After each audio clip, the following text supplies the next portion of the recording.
Assalamualaikum warahmatullahi wabarakatuh. Perkenalkan, nama saya Muhammad Ardika Akbar dari kelas 2B Fakultas Hukum. Di sini saya akan menjelaskan tugas yang diberikan oleh Profesor Dr. Haji Heni Nuraini SHMH dan asisten dosen Dr. M. Randi SHMH.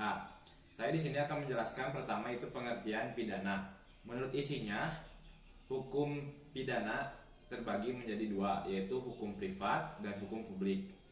Hukum privat salah satu cabang hukum yang mengatur hubungan hukum antara orang yang satu dengan orang lainnya atau perseorangan. Salah satu contohnya yaitu hukum perdata, hukum agraria, hukum ketenaga kerjaan.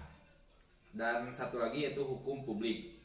Salah satu cabang hukum yang mempelajari hubungan hukum antara orang dengan kepentingan umum. Contohnya hukum pidana, hukum administrasi negara, hukum tata negara. Pidana merupakan hukum publik yang mengatur hukum antar individu atau perseorangan dengan negara. Staf hukum res pidana. Hukum pidana terbagi menjadi dua, ada hukum pidana formal dan hukum pidana material.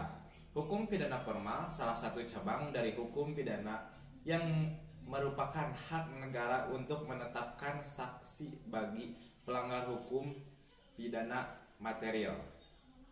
Pidana material salah satu cabang dari hukum pidana yang berisi larangan dan keharusan bagi mereka yang melanggarnya dikenakan sanksi yang sanksinya lebih tajam dan cabang hukum ilmu lainnya.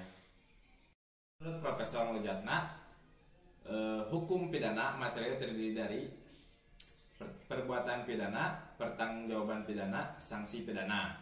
Perbuatan menyangkut asas legalitas, sedangkan pertanggungjawaban yang berhubungan dengan asas kesalahan. Fungsi hukum pidana terbagi menjadi dua, yaitu fungsi umum dan fungsi khusus. Untuk fungsi umum, mengatur hidup masyarakat, menyelenggarakan aturan dalam masyarakat. Untuk fungsi khusus, melindungi kepentingan hukum terhadap perbuatan yang memperkosanya dengan memberikan sanksi yang sifatnya lebih tajam dibandingkan dengan sanksi dari cabang hukum lainnya.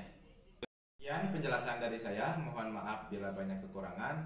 Wassalamualaikum warahmatullahi wabarakatuh.